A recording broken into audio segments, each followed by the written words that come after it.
ಓಂ ಚಿದಂಬರಮಠಾಧೀಶಂ ಸಿದ್ಧಾರೂಢಯತೀಶ್ವರಂ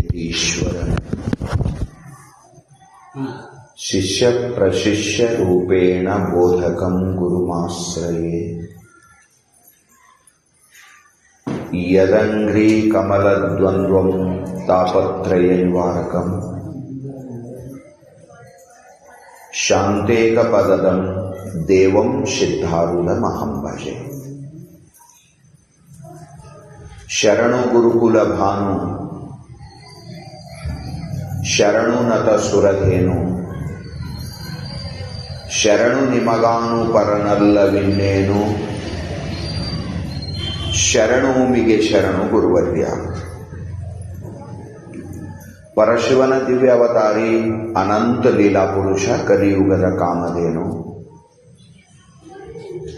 ಸಚ್ಚಿದಾನಂದ ಸಮರ್ಥ ಸದ್ಗುರು ಸಿದ್ಧಾರೂಢ ಅಪ್ಪಂಗಳವರ ದಿವ್ಯ ಶ್ರೀಚರಣಗಳಲ್ಲಿ ಅನಂತ ಕೋಟಿ ದೀರ್ಘದಂಡವತ್ ನಮಸ್ಕಾರಗಳನ್ನು ಸಮರ್ಪಣ ಮಾಡಿ, ಪರಮ ಪೂಜ್ಯರು ಪಾವನ ಮೂರ್ತಿಗಳಾದ ಸದ್ಗುರು ಶಿವಕುಮಾರೇಶ್ವರ ಅಪ್ಪಂಗಳವರ ದಿವ್ಯ ಶ್ರೀಚರಣಗಳಲ್ಲಿ ವಂದಿಸಿ, ಪರಮ ಪವಿತ್ರವಾದ ಈ ಪರಮಾರ್ಥ ಮಾರ್ಗಕ್ಕೆ ಕರೆತಂದು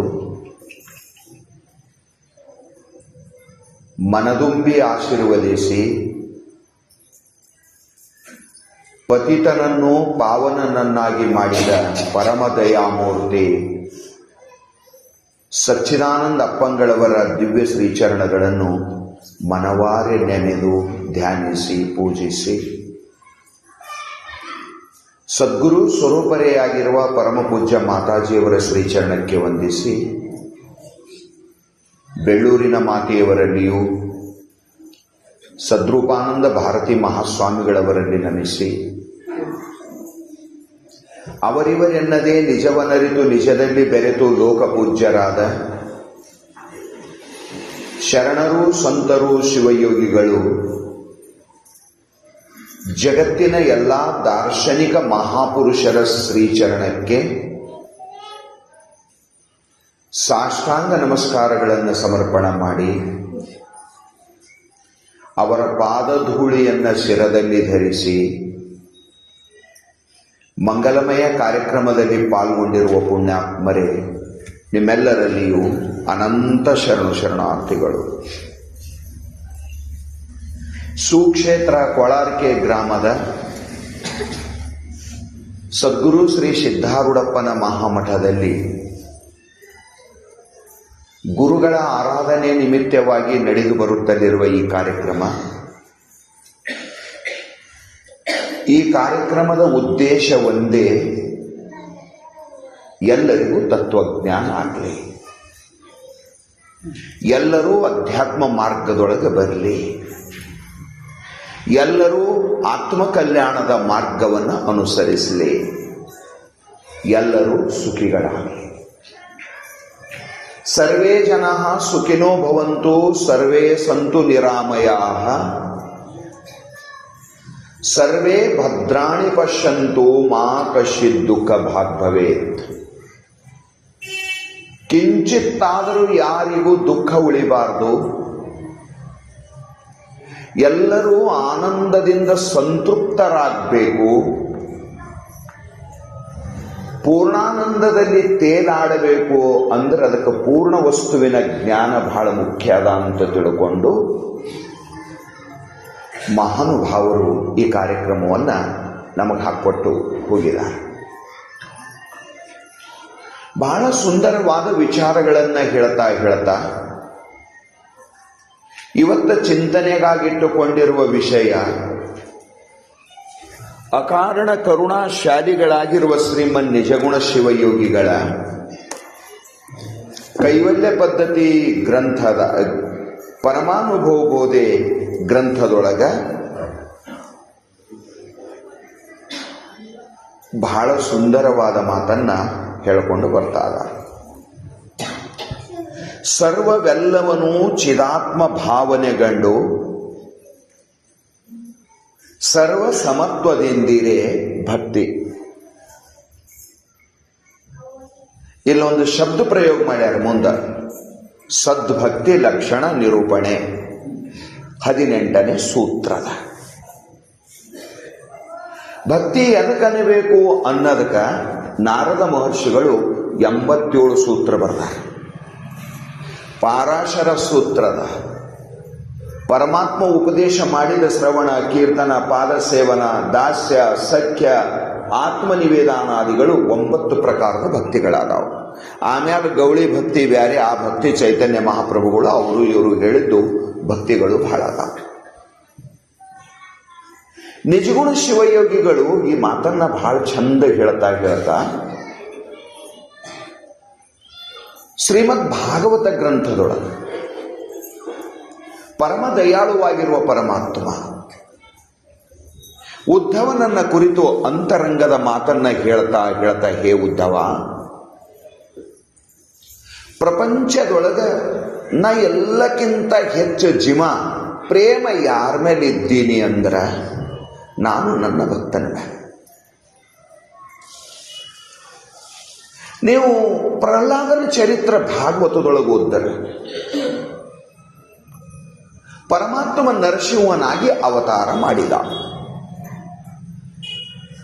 ನರಸಿಂಹನಾಗಿ ಅವತಾರ ಮಾಡಿ ತನ್ನ ಭಕ್ತನ ರಕ್ಷಣೆಗಾಗಿ, ಪ್ರಹ್ಲಾದನ ರಕ್ಷಣೆಗಾಗಿ ನರಸಿಂಹನ ಅವತಾರ ಆಯಿತು. ಅವತಾರ ಆಗಿ ಪ್ರಹ್ಲಾದನ ತಂದೆಯಾಗಿರುವ ಹಿರಣ್ಯಕಶಿಪುವಿನ ಹೊಟ್ಟೆಯನ್ನ ಸೀಳಿದ, ಕರುಳುಗಳೆಲ್ಲ ತೆಗೆದು ಕುತ್ತಿಗೆ ಹಾಕೊಂಡ ಪರಮಾತ್ಮ. ಸಿಟ್ಟೇಟು ಬಂದಿರ್ಬೇಕು ಅವನಿಗೆ, ಎಷ್ಟು ಭಯಂಕರ ಸಿಟ್ಟು ಬಂದಿರಬೇಕು. ನನ್ನ ಭಕ್ತನಿಗೆ ಮೂರ್ಖ ದುಷ್ಟ, ನನ್ನ ಭಕ್ತನಿಗೆ ಇಷ್ಟೊಂದು ನೀ ತ್ರಾಸ ಕೊಡ್ತಿ, ಭೂಮಿ ಮೇಲೆ ನೀ ಇರಾಕೆ ಯೋಗ್ಯ ಅಲ್ಲ ಅಂತ ತಿಳ್ಕೊಂಡು ಅವನ ಹೊಟ್ಟಿನೇ ಸೀಳದ. ಆ ಸಂದರ್ಭದೊಳಗೆ ಪರಮಾತ್ಮನಿಗೆ ಹೆಂಗ ಸಿಟ್ಟು ಬಂತು, ಇಂಥ ಕ್ರೋಧಾವೇಶದೊಳಗಿದ್ದ ವೀರಭದ್ರನಕ್ಕಿಂತನೂ ಕಡಕ್ ಸಿಟ್ಟು ಬಂತು. ಪರಮಾತ್ಮನ ಕ್ರೋಧ ಅಂದ್ರೆ ಜಗತ್ತ ಪ್ರಳಯ, ಜಗತ್ತು ಉಳಿಯಂಗಿಲ್ಲ. ಜಗತ್ತು ಉಳಿಬೇಕು ಅಂದ್ರೆ ಪರಮಾತ್ಮನ ಸಿಟ್ಟು ಶಾಂತ ಆಗಬೇಕು. ಪರಮಾತ್ಮನಿಗೆ ಶಾಂತ ಮಾಡಬೇಕಂದ್ರೆ ಏನ್ ಮಾಡ್ಬೇಕೀಗ? ಬ್ರಹ್ಮಾದಿ ದೇವತೆಗಳು ಬಂದು ಪರಮಾತ್ಮನಿಗೆ ಪ್ರಸನ್ನ ಮಾಡಲಿಕ್ಕೆ ಪರಿಪರಿಯ ಪ್ರಯತ್ನವನ್ನ ಮಾಡಿದ್ರು, ನಾನಾ ರೀತಿಯ ಪ್ರಯತ್ನ ಮಾಡಿದ್ರು. ಪರಮಾತ್ಮನ ಸಿಟ್ಟು ಕಮ್ಮಾಗ್ಲಿಲ್ಲ. ಕೊನೆಗೆ ಅವ್ರು ಅಂದರು, ಎಂಥ ಮನುಷ್ಯ ಏಟ ಸಿಟ್ಟಿನ ಹೊನ ಅಂದ್ರು, ಯಾರ ಮಾತು ಕೇಳಿಲ್ಲ ಅಂದ್ರೆ ಹೆಣತಿ ಮಾತಾರ ಕೇಳ್ತಾನೆ. ಲಾಸ್ಟ್ ಅದು ಪ್ರಯೋಗ. ಯಾರ್ದು ಕೇಳಿಲ್ಲ ಅಂದ್ರೆ ಹೆಣತಿ ಹೇಳಿದಳು ಅಂದ್ರೆ ಹೆಣತಿ ಮಾತು ಮೀರಾಕ್ ಆಗಂಗಿಲ್ಲ. ಅದರ ಸಲುವಾಗಿ ಇವನು ಸಿಟ್ಟು ಕಮ್ಮಾಗ್ಬೇಕಂದ್ರೆ ಲಕ್ಷ್ಮಿಗೆ ಪ್ರಾರ್ಥನೆ ಮಾಡ್ಬೇಕಂತ ತಿಳ್ಕೊಂಡು ಲಕ್ಷ್ಮೀ ದೇವಿಯನ್ನ ತಂದು ಎದುರು ನಿಲ್ಲಿಸ್ತಾರೆ. ಲಕ್ಷ್ಮಿ ತನ್ನ ಜೀವನದೊಳಗ ಎಂದೆಂದು ಪರಮಾತ್ಮನ ಇಷ್ಟೊಂದು ವಿಕಾರದ ರೂಪವನ್ನ ನೋಡಿರ್ಲಿಲ್ಲ, ಇಷ್ಟೊಂದು ಕ್ರೋಧದ ರೂಪವನ್ನ ನೋಡಿರ್ಲಿಲ್ಲ. ಆಯ್ತು, ಅದೇಟ ಮಾತು ಅಂತ ಬಂದಿದ್ಲು. ಪರಮಾತ್ಮ ನರಸಿಂಹ ಭಗವಂತ ಬಹಳ ಕ್ರೋಧಾವಿಷ್ಟ ಆಗಿದಾನ, ನಮ್ದೆಲ್ಲರದು ಪ್ರಯತ್ನ ನಿಂತು ಹೋಗ್ಯಾವ, ಸ್ವಲ್ಪ ನೀವೇ ಏನಾರ ಸಮಾಧಾನ ಮಾಡಿ ಅವರು ಆದಷ್ಟು ಶೀಘ್ರ ಬೇಗ ಸಿಟ್ಟು ಶಾಂತ ಆಗ್ಬೇಕು, ಇಲ್ಲ ಅಂದ್ರೆ ಜಗತ್ತು ಉಳಿಯಂಗಿಲ್ಲ. ಇದೇಟ್ ಮಾತು ಬರ್ತೀನಿ ಅಂದ್ರು. ನಾ ಹೇಳಿದ್ರೆ ಹೆಂಗೆ ಕೇಳಲ್ಲ. ಲಕ್ಷ್ಮಿ ಬಂದು ಎದುರು ನಿಲ್ತಾಳ, ಪರಮಾತ್ಮನ ಮುಖ ನೋಡಕ್ಕಾಗಂಗಿಲ್ಲ. ಪಾದ ಒತ್ಕೊಂತ ತನ್ನ ಉಡಿಯಾಗ ಪಾದ ಇಟ್ಟುಕೊಂಡು ಪಾದ ಒತ್ಕೊಂತ ಪಾದ ಸೇವನ ಭಕ್ತಿ ಮಾಡುವಂತ ಲಕ್ಷ್ಮಿ ಕೊನೆಗೆ ಹೆದರಿ ನಡುಗಿ ನಡುಗಿ ನಡುಗಿ ಒಂದೂ ಮಾತಾಡ್ಲಾರ್ದು ವಾಪಸ್ ಆದ್ರು. ಎಲ್ಲಾ ದೇವತೆಗಳಿಗೆ, ಬ್ರಹ್ಮ ಶಿವ ಎಲ್ಲಾ ದೇವತೆಗಳಿಗೆ ಬಹಳಷ್ಟು ಚಿಂತೆ ಆಯಿತು. ಇನ್ನು ದಾರಿನೇ ಇಲ್ಲ ಇವನು ಸಿಟ್ಟ ಶಾಂತ ಮಾಡೋದು. ಆಗ ಹೇಳಿದ್ರಂತ ಋಷಿಗಳು, ಇದು ಯಾರಿಗಾಗಿ ಇಷ್ಟು ಸಿಟ್ಟಾಗ್ಯಾನೋ ಅವನಿಗೆ ಒಯ್ದ ಅವನು ಉಡಿಯಾಕ ಕೂಡಿಸಿ. ಯಾರ ಸಲುವಾಗಿ ಆಗ್ಯಾನೀಗ? ಪ್ರಹ್ಲಾದನಿಗೆ ಬಹಳ ಸದಶನ ತಂದೆ ಹಿರಣ್ಯಕಶಿಪು, ಅದರ ಸಲುವಾಗಿ ಒಂದು ಆವೇಶದ ಅವತಾರ ಆಗ್ಯದ. ಈಗಿವ ಶಾಂತ ಆಗ್ಬೇಕಂದ್ರೆ ಪ್ರಹ್ಲಾದಗ ಪ್ರಾರ್ಥನೆ ಮಾಡ್ತಾರ, ಅಪ್ಪ ನಿನ್ನ ಸಲುವಾಗಿನೇ ಈ ಆವೇಶದ ನರಸಿಂಹ ಅವತಾರ ಆಗ್ಯದ. ಪರಮಾತ್ಮನ ಕ್ರೋಧ ತಡೆಯಕ ಭೂಮಿಗೂ ಸಾಧ್ಯ ಇಲ್ಲ. ಭುವನ ಬ್ರಹ್ಮಾಂಡಗಳೆಲ್ಲ 18 ಲೋಕಗಳೆಲ್ಲ ಪರಮಾತ್ಮನ ಕ್ರೋಧಾಗ್ನಿಯೊಳಗೆ ಸುಟ್ಟು ಹೋಗುವಂತ ಪ್ರಸಂಗ ಬಂದಾಗ ನೀನೇ ಪರಮಾತ್ಮನಿಗೆ ಶಾಂತ ಮಾಡು. ಪರಮಾತ್ಮ ಹೋಗಿ ಪಾದ ಹಿಡ್ಕೊಂಡು ಸ್ತೋತ್ರ ಮಾಡಕ್ಕೆ ಚಾಲು ಮಾಡ್ತಾನ ಕಣ್ಣು ಮುಚ್ಚಿ. ಭಾಗವತದೊಳಗೆ ಓದಬೇಕು, ಭಾರಿ ಮಜಾ ಅದ ಸ್ತುತಿ, ಬಹಳ ಗ್ರೇಟ್ ಅದ ಸ್ತುತಿ ಅದು.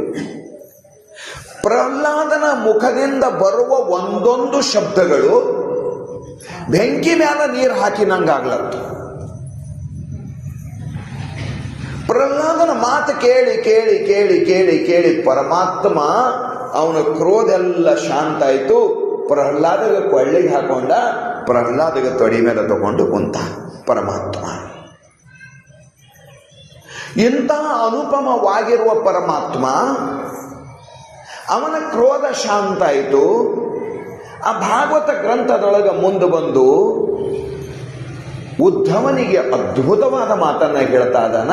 ನಾ ಯಾಕೆ ಈ ಮಾತು ಹೇಳ್ದ ಅಂದ್ರೆ, ಪರಮಾತ್ಮ ಭಕ್ತರು ಮಾತು ಎಷ್ಟು ಕೇಳ್ತಾನ ಅನ್ನೋದಕ್ಕೆ ಈ ಮಾತು ಹೇಳ್ದೆ ನಾನು. ಹೆಂಗ ಪರಮಾತ್ಮ ವಶ ಆದ? ಲಕ್ಷ್ಮಿಗೆ ವಶ ಆಗಲಿಲ್ಲ, ಬ್ರಹ್ಮ ಶಿವನಿಗೆ ವಶ ಆಗಲಿಲ್ಲ, ಇಂದ್ರ ಚಂದ್ರಾದಿಗಳ ಮಾತಿಗೆ ವಶ ಆಗಲಿಲ್ಲ. ಭಕ್ತನಾಗಿರುವ ಪ್ರಹ್ಲಾದ ಬಂದು ಸ್ತುತಿ ಮಾಡಿದಾಗ ಪರಮಾತ್ಮ ಪ್ರಸನ್ನ ಪ್ರಸನ್ನ ಪ್ರಸನ್ನಾದ. ಏನು ಹೇಳ್ತೀಯ ಅದು ಕೇಳ್ತೀನಿ ಅಂತ ಪರಮಾತ್ಮ ಪ್ರಹ್ಲಾದನಿಗೆ ಏನು ಇಚ್ಛಾದ ಹೇಳುವಂತ. ಆಗ ಒಂದೇ ಮಾತು ಕೇಳ್ತಾ ಇದ್ದಾನೆ, ಹೇ ದೇವಾ, ನೀ ಕೊಡುವುದಾದ್ರೂ ಒಂದು ಕೊಡು, ಎಷ್ಟೇ ಜನ್ಮ ಬರಲಿ ನನಗ ನಿನ್ನ ಪಾದದೊಳಗೆ ಒಂದು ಎಳ್ಳು ಕಾಳಷ್ಟು ಭಕ್ತಿ ಕಮ್ಮಾಗಬಾರ್ದು, ಹೃದಯದ ತುಂಬ ಪ್ರೇಮವನ್ನ ಕೊಡು ಎಂದು ಅನಂತ ಭಕ್ತಿಯನ್ನ ನನಗೆ ಕೊಡು, ನನಗಿದೊಂದೇ ಬೇಕು ಅಂತ ಕೇಳಿದ ಪ್ರಹ್ಲಾದ. ಪರಮಾತ್ಮ ಪ್ರಸನ್ನಾದ. ಭಕ್ತಾಧೀನ ಪರಮಾತ್ಮ ಆದನ. ಮೈ ಭಕ್ತನಿಕೆ ದಾಸ್ ಭಕ್ತ ಮೇರ ಮುಕುಟಮಣಿ. ಭಗವಂತ ಶ್ರೀಮದ್ ಭಗವದ್ಗೀತೆಯ 12ನೇ ಅಧ್ಯಾಯದೊಳಗೆ ಮದ್ಭಕ್ತ ಸಮೇ ಪ್ರಿಯಾಹ. ಹೇ ಅರ್ಜುನ, ನನ್ನ ಭಕ್ತನ ಮೇಲೆ ನಾನು ಬಹಳ ಪ್ರಾಣ ಇದ್ದೇನೆ. ಭಕ್ತಿ ಪರಮಾತ್ಮನಿಗೆ ವಶ ಮಾಡ್ತಾರೆ. ಈ ಭಕ್ತಿಯ ವ್ಯಾಖ್ಯಾನಗಳನ್ನ ಭಾಗವತ ಭಕ್ತಿಯ ಸಾಮ್ರಾಟ ಗ್ರಂಥ, ರಾಜ ಇದ್ದಂಗ ಭಕ್ತಿಯೊಳಗೆ ಶ್ರೀಮದ್ ಭಾಗವತ ಗ್ರಂಥ. ಅದರ ಸಲುವಾಗಿ ಇಲ್ಲೇನು ಹೇಳಕ್ಕೆ ಚಾಲು ಮಾಡಿದಾನ, ಒಂದು ಹಿಂದಿನ ಎಲ್ಲ ಶಾಸ್ತ್ರ ವಿಷಯವನ್ನ ಜೀವ ಪರಮಾತ್ಮರ ಏಕತ್ವದ ಕೊನೆಯ ಸ್ಥಿತಿಯನ್ನು ವರ್ಣನ ಮಾಡಿ ಕೊನೆಗೆ ಬಂದು 6ನೇ ಸಂಧಿಯೊಳಗ ಬಹಳ ಚಂದ ಹೇಳಿದ ಪರಮಾತ್ಮ, ಭಕ್ತಿ ಮಾತ್ರವನ್ನು ಮಾಡಿದೊಡೆ ಕೇಳಂಗನೆ ಒಲಿದು ಮುಕ್ತಿಯ ನೀವನು ಈಶನು. ಈ ಸೂತ್ರ ಬರಿತಾನೆ ಅಂದ. ಯೋಗ ವಿಚಾರ ವಿರಾಗ ವಿದ್ಯೆ ಬಹುಕೂಟಲೆಗಳು ನೀಗಿ ನಿರ್ಮಲ ಶಿವಭಕ್ತಿಯೊಂದಿರುತ್ತೀರೇ ಮುಕ್ತನಾಗುತ್ತಿ ಹರಿದು ಪರಮಾರ್ಥ. ನಾ ಸತ್ಯ ಮಾತು ಹೇಳ್ತೀನಿ, ಪರಮಾತ್ಮನ ಪಾದವನ್ನ ಆಶ್ರಯಿಸಿದ ಮನುಷ್ಯ ಜನ್ಮ ಮರಣ ರೂಪ ಸಂಸಾರದಿಂದ ಮುಕ್ತ ಆಗೋದೇನು ದೊಡ್ಡ ಮಾತಲ್ಲ ಅನ್ನೋದನ್ನ ಹಿಂದೆ ಹೇಳಿದ್ರು. ಪರಮಾತ್ಮ ಲಕ್ಷ್ಮಿಗಿಂತನೂ ನಾ ಬಹಳ ಪ್ರೀತಿ ಇದ್ದೀನಿ ಭಕ್ತನ ಮ್ಯಾಲ, ವೈಕುಂಠಕ್ಕಿಂತನೂ ನಾ ಬಹಳ ಪ್ರೀತಿ ಇದ್ದೀನಿ ಅವನ ಮ್ಯಾಲ, ನನ್ನ ಶರೀರಕ್ಕಿಂತನೂ ನಾ ಹೆಚ್ಚಿನ ಪ್ರೀತಿ ನನ್ನ ಭಕ್ತನ ಮೇಲೆ ಇದ್ದೀನಿ. ನನ್ನಕ್ಕಿಂತನೂ ನನ್ನ ಪ್ರೇಮ ಎಲ್ಲರ ಇದ್ರ ನನ್ನ ಭಕ್ತನ ಮ್ಯಾಲ. ಮದ್ಭಕ್ತ ಸಮೇ ಪ್ರಿಯಾಹ. ನನ್ನ ಭಕ್ತ ನನಗೆ ಬಹಳ ಪ್ರೀತಿ ವಸ್ತು ಅದಾನ. ಅವನಿಗಿಂತ ಹೆಚ್ಚಿಂದ ನನಗೇನೂ ಇಲ್ಲ, ಯಾವ ವೈಕುಂಠನೂ ಇಲ್ಲ ಅವನಿಗಿಂತ ಹೆಚ್ಚಿನ. ಅವನ ಹಿಂದ ಮುಂದ ತಿರುಗುತ್ತೀನಿ, ಅವನು ಸಂರಕ್ಷಣೆ ಮಾಡ್ತೀನಿ, ಅವನಿಗೆ ಜೋಪಾನ ಮಾಡ್ತೀನಿ, ಅವನ ರಕ್ಷಣೆ ಮಾಡ್ತೀನಿ, ಅವನ ಕಾಲ ಮುಳ್ಳು ಮುರಿಲಾರ್ದಂಗೆ ನೋಡ್ಕೋತೀನಿ. ನಾರಾಯಣ ಜನಿಕೆ ಪ್ರತಿಪಾಲನ ಹಾರ ಮಾರಸಕೇನ ಕೋಯಿರೆ ಬ್ರಹ್ಮಾನಂದ ಮಹಾರಾಜರು. ಜೋ ಜಗ ವೈರಿ ಹೋಯ್, ಇನ್ನೊಂದು ಕಡೆ ಮಹಾತ್ಮರು ಬಾಲಾನ ಬಾಂಕ ಕರಸಕೆ ಜೋ ಜಗ ವೈರಿ ಹೋಯ್ ಮಹಾನುಭಾವರು. ಇಷ್ಟೆಲ್ಲ ಹೇಳಿ ಪರಮಾತ್ಮ ಹೇಳಿದ, ನನ್ನ ಪ್ರಾಣ ಅದನ್ನು ನನ್ನ ಭಕ್ತ, ಖರೆ ನನ್ನ ಪ್ರಾಣ. ಈ ಪೊಪ್ಪೊಸದೊಳಗಿಂದ ಒಳಗ ಹೊರಗ ತಿರುಗದು ಇದು ಖರೆ ಪ್ರಾಣ ಅಲ್ಲ, ನನ್ನ ಖರೆ ಪ್ರಾಣ ನನ್ನ ಭಕ್ತ,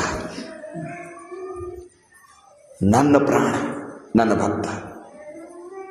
ಇಷ್ಟೊಂದು ಪರಮಾತ್ಮ ಭಕ್ತನ ಮ್ಯಾಲ ಪ್ರೇಮ ಮಾಡಲಿಕ್ಕೆ ಕಾರಣೇನು? ಭಕ್ತನ ಮ್ಯಾಲ ತನ್ನ ಪ್ರಾಣ ಇಟ್ಕೊಳ್ಳಿಕ್ಕೆ ಕಾರಣೇನು? ಆ ಸಂದರ್ಭದೊಳಗ ಉದ್ಧವನಿಗೆ ಶ್ರೀಮದ್ ಭಾಗವತ ಗ್ರಂಥದ 11ನೇ ಸ್ಕಂದದೊಳಗ ಪರಮಾತ್ಮ ಹೇಳ್ತಾ ಇವತ್ತೇನು ಭಕ್ತಿ ಹೇಳ್ಯಾರಲ್ಲ ಈ ಸುದ್ದಿಯಲ್ಲಿ ಮಾತಾಡಿದ ಇದು ಭಾಗವತದಾಗಿನ ವಿಷಯ ಅದ. ಉದ್ಧವನಿಗೆ ಹೇಳ್ತಾನೆ ಪರಮಾತ್ಮ, ಹೇ ಉದ್ಧವ, ನಾ ಯಾರಿಗೆ ಸೋಲ್ತೀನಿ, ಸಂಪೂರ್ಣ ಯಾರ ಮುಂದೆ ಸೋಲ್ತೀನಿ ಅಂದ್ರ ಸಚರಾಚರಾತ್ಮಕವಾಗಿರುವ ಜಡಚೇತನಾತ್ಮಕವಾಗಿರುವ ಸರ್ವ ವಸ್ತುವಿನೊಳಗ ನನಗೆ ಯಾವ ನೋಡ್ತಾನೆ ನೋಡು, ಅವನಿಗೆ ನಾವು ವಶ ಆಗ್ತೀನಿ ನೋಡು. ಎಲ್ಲಿ ಭೇದದ ಅಲ್ಲಿ ನಾನು ನಿಲ್ಲಂಗಿಲ್ಲ, ಭೇದ ನನಗೆ ಸಹನ ಆಗಂಗಿಲ್ಲ. ಎಲ್ಲದರೊಳಗ ನನ್ನನ್ನೇ ನೋಡುವವನೇ ನಿಜವಾದ ನನ್ನ ಭಕ್ತ. ಎಲ್ಲರೊಳಗೆ ನನ್ನ ದರ್ಶನ ಮಾಡಬೇಕು. ವಿದ್ಯಾ ವಿನಯ ಸಂಪನ್ನೆ ಬ್ರಾಹ್ಮಣೇ ಗವಿಹಸ್ತಿನಿ ಸುನಿಶ್ಚೈವ ಸ್ವಪಾಕೇಶ್ಚ ಪಂಡಿತ ಸಮದರ್ಶನ. ವಿದ್ಯಾ ವಿನಯ ಸಂಪನ್ನೆ ಗೀತಾವಾಕ್ಯ ಇದು, ಭಗವಂತನ ಮರವಾಣಿ ಇದು. ಎಲ್ಲರೊಳಗೆ ಪರಮಾತ್ಮನನ್ನ ನೋಡು. ಶರೀರ ನೋಡಿದಿ ಅಂದ್ರೆ ಭೇದದ, ಚೇತನ ನೋಡಿದಿ ಅಂದ್ರೆ ಅಭೇದದ. ಲೈಟ್ ನೋಡಬೇಡ, ಕರೆಂಟ್ ನೋಡು. ಲೈಟ್ ಯಾವ್ದು ಸಣ್ಣದದ ದೊಡ್ಡದದ, ಯಾವ್ದ್ರ ಬೆಳಕ ಕಮ್ಮದ, ಯಾವ್ದ್ರ ಬೆಳಕು ಹೆಚ್ಚದ, ಯಾವ್ದು ಹಳದಿ ಅದ, ಯಾವ್ದು ಹಸಿರದ, ಯಾವ್ದು ಕೆಂಪದ, ಯಾವ್ದು ಬಿಳಿ ಅದ, ಯಾವುದು 0 ಅದ, ಯಾವುದು 1 ವ್ಯಾಟ್ ಅದ, 3, 5, 7, 18, 32 ಹೈಲೋಜನ್ ತನ. ಎಲ್ಲದರೊಳಗ ಸಂಚರಿಸುವಂತ ವಿದ್ಯುತ್ತು ಒಂದೇ ಅದ. ಸ್ಥೂಲ ದೃಷ್ಟಿ ನಾಶ ಆಗಬೇಕು, ಸೂಕ್ಷ್ಮ ದೃಷ್ಟಿ ಅವನಿಗೆ ಬಂದಿರಬೇಕು. ಎಲ್ಲದರೊಳಗೆ ನನಗೆ ನೋಡಿ ಎಲ್ಲಕ್ಕ ನಮಸ್ಕಾರ ಮಾಡಿಕೊಂಡು ಎಲ್ಲದರೊಳಗೆ ನನ್ನನ್ನೇ ಏನು ಉಪಾಸನ ಮಾಡ್ತಾನಲ್ಲ, ಏನೇನು ನೋಡ್ತಾನ ಅದೆಲ್ಲ ನಾನೇ ಅಂತ ತಿಳ್ಕೊಂಡು ಪ್ರತಿಯೊಂದರೊಳಗೆ ನನ್ನನ್ನು ಕಾಣುತ್ತಾ ನನಗೆ ಧನ್ಯವಾದ ಹೇಳ್ತಾ ಪ್ರತಿಯೊಂದಕ್ಕೆ ನಮಸ್ಕಾರ ಮಾಡ್ತಾನಲ್ಲ, ಅವನ ಮ್ಯಾಲ ನನ್ನ ಪ್ರಾಣ ಇಟ್ಟೀನಿ. ಸಿದ್ಧಾರೂಢಪ್ಪನ ಚರಿತ್ರದೊಳಗೆ ಅತ್ಯಂತ ಅಪರೂಪದ ಮಹಾತ್ಮ ಶಂಕರ. ಅವನ ಚರಿತ್ರೆ ಬಹಳ ಪವಿತ್ರವಾದದ್ದು. ಆ ಅಧ್ಯಾಯಕ್ಕೆ ಚಂದ ಬರೀತಾರೆ ಶಿವದಾಸ್ ಮಹಾಸ್ವಾಮಿಗಳು.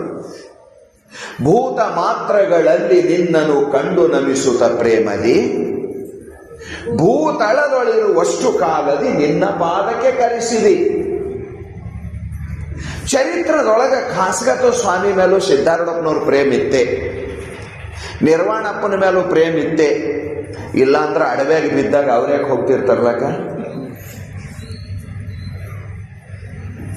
ಶರಣಪ್ಪನ ಮೇಲೂ ಪ್ರೇಮ ಇತ್ತೆ, ಚನ್ನಮಲ್ಲಪ್ಪನ ಮೇಲೂ ಸಿದ್ಧಾರೂಢಪ್ಪನವ್ರ ಪ್ರೇಮ, ಕಬೀರನ ಮೇಲೆ, ಗುರುನಾಥಾರೋಡ್ರ ಮೇಲೆ, ಶಿವಪುತ್ರಪ್ಪನವ್ರ ಮೇಲೆ, ಎಲ್ಲರ ಮೇಲೆ ಸಿದ್ಧಾರೂಢಪ್ಪನವ್ರ ಪ್ರೇಮ. ಶಂಕರಗೆ ನೋಡಿದ್ರಂದ್ರೆ ಸಿದ್ಧಾರೂಢಪ್ಪ ಭಾವುಕ ಆಗ್ತಿದ್ರಂತ. ಶಂಕರ ಅಂತ ಅಲ್ಲಿ ಒಬ್ಬ, ನೀವು ಅಧ್ಯಾಯ ತೆಗೆದು ನೋಡ್ರದ ಎಷ್ಟದ ನನಗೆ ಗೊತ್ತಿಲ್ಲ, 42ನೇ ಅಧ್ಯಾಯ. ಸಿದ್ಧಾರೂಢಪ್ಪಗೆ ಬಂದು ಪಾದ ಹಿಡ್ಕೊಂಡು ಒಂದಿನ ಅಳಾಕ ಚಾಲು ಮಾಡ್ತಾನೆ. ಯಪ್ಪ, ನಿನ್ನ ಬಾಯಿಯೊಳಗ ಶಾಸ್ತ್ರ ಕೇಳಕೊಂತ ಶಾಸ್ತ್ರ ಪರಮಾತ್ಮನಾಗಿರುವ ನೀನು, ಸಾಕ್ಷಾತ್ ಭಗವಂತನೇ ಭರ್ಗೋ ಸಾಕ್ಷಾತ್ ನರಾಕೃತಿ ಅನ್ನುವಂಗ ಭಗವಂತನಾಗಿರುವ ನೀನು ನನ್ನ ಸಲುವಾಗಿ ಭೂಮಿ ಮೇಲೆ ಹುಟ್ಟಿ ಬಂದು ಇಷ್ಟೆಲ್ಲ ಶಾಸ್ತ್ರ ಹೇಳಿದಿ. ಯಪ್ಪ, ನೀ ತಲೆ ಒಡಕೊಂಡಿ ನನ್ನ ಸಲುವಾಗಿ ಅಂದ್ರೇನು ಬಹಳಷ್ಟು ಪ್ರಯತ್ನ ಮಾಡಿ ಹೀಗಾದ್ರೂ ತಿಳಿತದೇನು, ಹಿಂಗ ಶಾಸ್ತ್ರ ಹೇಳಕ್ ನಿನ್ನ ಜೀವನದಾಗ ಎಂದೆಂದು ಬ್ಯಾಸರಿಸಿಲ್ಲ. ಒಂದು ದಿವಸಕ್ಕೆ 3 ಸಾರಿ 4 ಸಾರಿ ವೇದಾಂತವನ್ನೇ ನಮಗೆ ಹೇಳಿದೆ. ಸರ್ವವೆಲ್ಲದರೊಳಗ ಪರಮಾತ್ಮ ಅದನ್ನು, ಪರಮಾತ್ಮನಿಗೆ ಬಿಟ್ಟು ಭಿನ್ನ ಯಾವುದೂ ಇಲ್ಲ. ಈಶಾವಾಸ್ಯಮಿದಂ ಸರ್ವಂ ಯತ್ ಕಿಂಚಿತ್ ಜಗತ್ಯಾಂ ಜಗತ್ ತೇನ ತ್ಯಕ್ತೇನ ಭುಂಜಿತ ಮಾಗೃದಾಕ ಶಶ್ವಿಧನಂ. ಎಲ್ಲದರೊಳಗ ಪರಮಾತ್ಮ, ಎಲ್ಲದರೊಳಗ ಪರಮಾತ್ಮನನ್ನ ನೋಡುವವನೇ ಉತ್ತಮನು, ಜ್ಞಾನಿಯೂ ಅವನೇ, ಭಕ್ತ ಶ್ರೇಷ್ಠ ಭಕ್ತನೂ ಅವನೇ, ಶ್ರೇಷ್ಠ ಜ್ಞಾನಿಯೂ ಅವನೇ. ಎಲ್ಲರೊಳಗೆ ಪರಮಾತ್ಮನನ್ನ ನೋಡುವವ. ಯಪ್ಪ ಎಲ್ಲರೊಳಗೆ ಪರಮಾತ್ಮ ನೋಡಂತ ನೀ ಹೇಳ್ಕೊಂತ 30-40 ವರ್ಷ ಹೋಗ್ಯಾವ. ಕೇಳ್ಕೊಂತ 40 ವರ್ಷ ನಂದು ಕಳೆದಾವ. ಮತ ನನಗ ಅವರು ಇವರು ಅಂತೆ ಕಾಣ್ತದ. ನೀ ಎಲ್ಲರೊಳಗೆ ಪರಮಾತ್ಮ ಅಂತ ನೋಡಂತಿ ನನ್ಗೆಂತ ಪಾಪರ ಇರಬೇಕು. ನೀ ಹೇಳುವಾಗ ಹೌದನಿಸ್ತದ ತಂದೆ. ಆಮೇಲೆ ನನಗೆ ಮತ್ತೆ ಜಗತ್ತ ಕಾಣ್ತದ, ಮತ್ತೆ ವ್ಯವಹಾರ ಮಾಡ್ತೀನಿ. ಅವ್ರಿಗೊಂದನು ಇವ್ರಿಗೊಂದನು, ಒಬ್ರಿಗೆ ಮ್ಯಾಲ ಒಬ್ರಿಗೆ ಕೆಳಗ, ಒಬ್ರಿಗೆ ಆಗ ಒಬ್ರಿಗೆ ಹೀಗ ವ್ಯವಹಾರದೊಳಗ ಮತ್ತೆ ಪರಮಾತ್ಮ ನಿನ್ನ ಶಾಸ್ತ್ರ ಕೆಳಗಾಯ್ತದ, ವ್ಯವಹಾರ ಗೆದಿಲತ್ತದ, ನಿನ್ನ ಶಾಸ್ತ್ರ ಸೋಲ್ಲತ್ತದ. ನಾ ಹೆಂಗ್ ಮಾಡ್ಲಿ? ನನಗೆ ಯಾರ ಗತಿ ಅದಾರ ಹೇಳು? ನಿನ್ನ ಮಾತು ಸತ್ಯ ಅಂತ ನನಗೆ ಗೊತ್ತದ, ಸತ್ಯ ಅಂತ ನನಗೆ ಗೊತ್ತದ. ಖರೆ ನನಗೆ ಅನುಭವ ಆಗಿಲ್ಲ.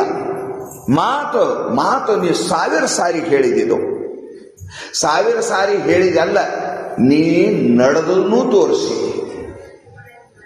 ತೆರೆ ಮೇಲೆ ಬೆಂಕಿ ಇಟ್ಟ ರಾಚಪ್ಪದೊಂದರಂತವ ಯಾವ ಹಣ ಅವನು ಕುತ್ತಿಗೆ ಮೇಲೆ ಕಾಲೇ ಕೊಟ್ಟು ಬರ್ತೇವಂತ. ಸಿದ್ಧಾರೂಢಪ್ಪನವ್ರು ಒಬ್ಬರ ಅನ್ನಲಿಲ್ಲ. 40 ತೊಲೆ ಬಂಗಾರ ಆಶೆಗಾಗಿ ವಿಷ ತಂದು ಹಾಕಿದ್ಲು. ಪ್ರತ್ಯಕ್ಷ ಎದುರೇ ಆದಾಳ. ಯಪ್ಪ ಶಾಪ ಕೊಡೋ ಅಂದರು. ಗಪ್ಪೆ ಸಿದ್ಧಾರೂಢಪ್ಪನವ್ರು. ಹೆಂಗಿರ್ಬೇಕ್ರಿ ಸಿದ್ಧಾರೂಢಪ್ಪನ ಸಮತಾ ದೃಷ್ಟಿ? ಹೆಂಗಿರ್ಬೇಕು ಸಿದ್ಧಾರೂಢಪ್ಪನ ಸಮತಾ ದೃಷ್ಟಿ? ರಥದೊಳಗೆ ಸಿದ್ಧಾರೂಢಪ್ಪ ಕುಂತಾನ. ಸಿದ್ಧಾರೂಢಪ್ಪ ಚೌರ್ಯ ಚಾಮರ ಹಾಕ್ತಾ ಇದಾರ. ಸಿದ್ಧಾರೂಢ ಸದ್ಗುರು ತಂದೆ ಉದ್ಧಾರ ಆದೇವು ನಿಮ್ಮಿಂದೆ. ಸಿದ್ಧಾರೂಢಪ್ಪನ ಮೇಲೆ ಹಾಡ್ಕೊಂತ ಭಾವಪರವಶರಾಗಿ ಭಕ್ತರೆಲ್ಲ ತಮ್ಮ ಭಾಗ್ಯ ಅಂತ ತಿಳ್ಕೊಂಡು ರಥೋತ್ಸವ ಮಾಡುವಾಗ ಉತ್ತತ್ತಿ ಹಾರಿಸ್ತಾ ಇದಾರ. ಮತ್ತೇನೋ ಹಾರಿಸ್ತಾ ಇದಾರ. ಅದ್ರಾಗ ಒಬ್ಬ ಪಾಪಿ ಚಪ್ಪಲ ಹಾರಿಸ್ದ. ಸಿದ್ಧಾರೂಢಪ್ಪನ ಮಗ್ಲಗೆ ಬಿತ್ತು. ಅವಸ್ ಮಂದಿಗಿಂದ ಹೋಯ್ತಾನೆ ಅತ್ತ, ಲಕ್ಷಾಂತರ ಮಂದಿಗಿಂದ ಹಿಡ್ಕೊಂಡು ತಂದ ಅಪ್ಪವ್ರು ಎದುರು ನಿಲ್ಲಿಸಿದ್ರು. ಯಪ್ಪ ಇಷ್ಟೆಲ್ಲ ವೈಭವ ನಡೆದಾಗ ನಿನ್ನ ಮ್ಯಾಲ ಚಪ್ಪಲಿ ಎಸ್ನವಿ ಮನೆ ನೋಡಿ. ಹೌದೇನಪ್ಪ ಇರ್ಲಿ ಬಿಡು. ಅಲ್ಲೋ ಅವ ಹುಟ್ಟಿದ ಹಿಡಿದು ಅವನ ಕಾಲಾಗ ಚಪ್ಪಲಿ ಸಿಕ್ಕಿಲ್ಲ. ಹೋದ ವರ್ಷ ಶಿವರಾತ್ರಿಯಾಗ ಹರಕೆ ಮಾಡ್ಯಾನ. ಮುಂದಿನ ವರ್ಷ ಶಿವರಾತ್ರಿ ತನ ನನಗೆ ಚಪ್ಪಲಿ ಸಿಕ್ಕು ಅಂದ್ರೆ ಚಪ್ಪಲೇ ಹಾರಿಸ್ತಾನಪ್ಪ. ಚಪ್ಪಲಿ ಸಿಕ್ಕವ ಹಾರಿಸ್ಯಾನ. ನಿನ್ನ ಹರಕೆ ನಿನ್ನ ಸಂಕಟ, ಅವನ ಹರಕೆ ಅವನ ಸಂಕಟ. ಯಪ್ಪ ಎಲ್ಲರೊಳಗ ಪರಮಾತ್ಮ ಆದನಂತ ಬರೀ ಹೇಳಿದ್ದೀನಿ, ನೀನ್ ನಡೆದು ತೋರಿಸಿ. ನಿನ್ನ ಸೇವಾದೊಳಗೆ 40 ವರ್ಷ ಉಳಿದು ಆ ದೃಷ್ಟಿ ನನಗೆ ಬರಲಿಲ್ಲ ಗುರುನಾಥ. ನಂದೇನು ಪಾಪ ಇರಬೇಕು? ಕೇಳಿದಂಗೆ ಉಳಿತು, ಹೇಳಿದಂಗೆ ಉಳಿತು. ಈಟೆಲ್ಲ ಮಾಡಿದ್ರು ನನಗೆ ಆ ದೃಷ್ಟಿ ಬರಲಿಲ್ಲಪ್ಪ. ನನ್ನಲ್ಲಿ ಭೇದ ಎಳ್ಳು ಕಾಳಟ ಕಮ್ಮಾಗಿಲ್ಲ, ಮತ್ತಿಟ್ಟು ಭೇದ ಹೆಚ್ಚಾಯಿತು. ಅದು ನೋಡಿ ಶಿವಕುಮಾರಪ್ಪನವ್ರು ಬರೆದರು. ಓದಿ ಶಾಸ್ತ್ರವ ಹಾದಿ ತಿಳಿಯದೆ ಹೋದರಯ್ಯ ಸಿದ್ಧನೆ, ವಾದ ಮಾಡಿ ಪರರ ಮನವ ಗೆದ್ದರಯ್ಯ ಸಿದ್ಧನೆ, ಭೇದ ಬುದ್ಧಿಯು ಬಲಿದು ಕಷ್ಟದಿ ಬಿದ್ದರಯ್ಯ ಸಿದ್ಧನೆ, ಪಾದ ಹಿಡಿದು ಬಿದ್ದು ಬೀಳುವೆ ಗುರುವೆ ಸಿದ್ಧಾರೂಢನೆ. ಯಪ್ಪ ಪಾದ ಹಿಡ್ಕೊಂಡು ಅಳಕ ಚಾಲು ಮಾಡಿದ ಶಂಕರ ನಿನ್ನಿಚ್ಛ ಎಲ್ಲರೊಳಗೆ ಪರಮಾತ್ಮನಿಗೆ ನೋಡ್ಬೇಕು. ಹೌದಪ್ಪ, ಎಲ್ಲರೊಳಗೆ ಪರಮಾತ್ಮ. ಗಡಬಡ ಬಹಳ ಆಯ್ತದೋ ಯಪ್ಪ, ಏನ್ಯಾಕಾಗುವ? ಸಿದ್ಧಾರೂಢಪ್ಪ ತಲೆ ಮೇಲೆ ಕೈ ಇಟ್ಟ ಸಂಕಲ್ಪ ಮಾಡಿದ. ತತ್ಕ್ಷಣದೊಳಗೆ ಬ್ರಹ್ಮ ದೃಷ್ಟಿ ಪ್ರಕಟ ಆಯಿತು, ಚೈತನ್ಯ ದೃಷ್ಟಿ ಪ್ರಕಟ ಆಯಿತು. ಶ್ರೀಕೃಷ್ಣ ಪರಮಾತ್ಮನಿಗೆ ಶ್ರೀಕೃಷ್ಣ ಪರಮಾತ್ಮ ಅರ್ಜುನನಿಗೆ ದಿವ್ಯ ದೃಷ್ಟಿ ಕೊಟ್ಟಂಗಾಯ್ತು. ದೃಷ್ಟಿ ಬದಲಾವಣೆ ಆಯಿತು. ನೋಡುವ ದೃಷ್ಟಿ ಬದಲಾಗೋಯ್ತು ಶಂಕರಂದು. ಕತ್ತಿಯೊಳಗ ಪರಮಾತ್ಮ, ನಾಯಿಯೊಳಗ ಪರಮಾತ್ಮ, ಹೆಣ್ಣು ಗಂಡು ಸಾಣದು ದೊಡ್ದು ಗಿಡ ಮರ ತರು ಲತೆ ಬಳ್ಳಿ ಎಲ್ಲದರೊಳಗ ಪರಮಾತ್ಮ. ಇಂಥ ವಿಚಿತ್ರ ಅವಸ್ಥಾ ಸಿದ್ಧಾರೂಢಪ್ಪ ಅವನಿಗೆ ಅನುಗ್ರಹ ಮಾಡ್ದ. ನ ಭೂತೋ ನ ಭವಿಷ್ಯತಿ. ಇದು ಸಾಧನದಿಂದ ಸಾಧ್ಯ ಆಗಂಗಿಲ್ಲ, ಇದು ಸದ್ಗುರು ಕೃಪಾ ಸಾಧ್ಯ ಅನ್ನುವುದು ಸಿದ್ಧಾರೂಢಪ್ಪ ನಮಗೆ ಜಗತ್ತಿಗೆ ತಿಳಿಸ್ಕೊಟ್ಟ ಮುಂದಿನ ಪರಂಪರೆ ಪೀಳಿಗೆಗೆ ನಮ್ಗೆಲ್ಲರಿಗೆ. ಎಲ್ಲಕ್ಕ ನಮಸ್ಕಾರ ಮಾಡತ್ತ ಮಂದಿ ಅನ್ನಕ್ಕೆ ಚಾಲು ಮಾಡಿದ್ರು. ನಿನ್ನಿನ ತನ ಅರ್ಧ ಹುಚ್ಚಿದ್ದ, ಇವತ್ತು ಪೂರ ಹುಚ್ಚಾದ ಅಂದ್ರು. ಹುಚ್ಚ ಹೆಚ್ಚಾಗ್ಯದ. ಈಗ ಕತ್ತಿಗೂ ನಮಸ್ಕಾರ ಮಾಡ್ತಾನ. ನಿಮಗೆ ಕತ್ತಿ ಕಾಣಿಸ್ಲತ್ತದ, ಅವನಿಗೆ ಪರಮಾತ್ಮ ಕಾಣ್ಲತ್ತಾನ. ನಿಮಗ ನಾಯಿ ಕಾಣ್ಲತ್ತದ, ಅವನಿಗೆ ಪರಮಾತ್ಮ ಕಾಣ್ಲತ್ತಾನ. ನಿಮಗೆ ಗಿಡ ಕಾಣ್ಲತ್ತದ, ಪರಮಾತ್ಮ ಅವನಿಗೆ. ಪರಮಾತ್ಮಗೆ ಬಿಟ್ಟರೆ ಮತ್ತೊಂದೇನು ಕಾಣುವಲ್ದು. ಅದಕ್ಕೆ ಬರೆದವರು ಭೂತ ಮಾತ್ರಗಳಲ್ಲಿ ನಿನ್ನನ್ನು ಕಂಡು ನಮಿಸುತ್ತ ಪ್ರೇಮದಿ. ಎಲ್ಲಾ ಕಡೆ ಪರಮಾತ್ಮ ಎಲ್ಲಕ್ಕ ನಮಸ್ಕಾರ ಮಾಡ್ಕೊಂತ ನಡೆದ. ಮನಿ ಮುಂದ ಹೆಂಡತಿ ಒಳಗಿಂದ ಬರ್ತಾ ಇದ್ದಾಳ. ಹೆಂಡತಿಯಾಗಿ ಕಾಣುವಳು ಪರಮಾತ್ಮ ಸಾಕ್ಷಾತ್ ನಮಸ್ಕಾರ ಮಾಡಿದ. ಸಾಷ್ಟಾಂಗ ನಮಸ್ಕಾರ. ಎಲ್ಲರೂ ಕೂಡಿ ವಿಚಾರ ಮಾಡಿದ್ರೆ ಎಂಥದ್ದಿರ್ಬೇಕಿದು, ಎಂಥದ್ದಿರ್ಬೇಕು.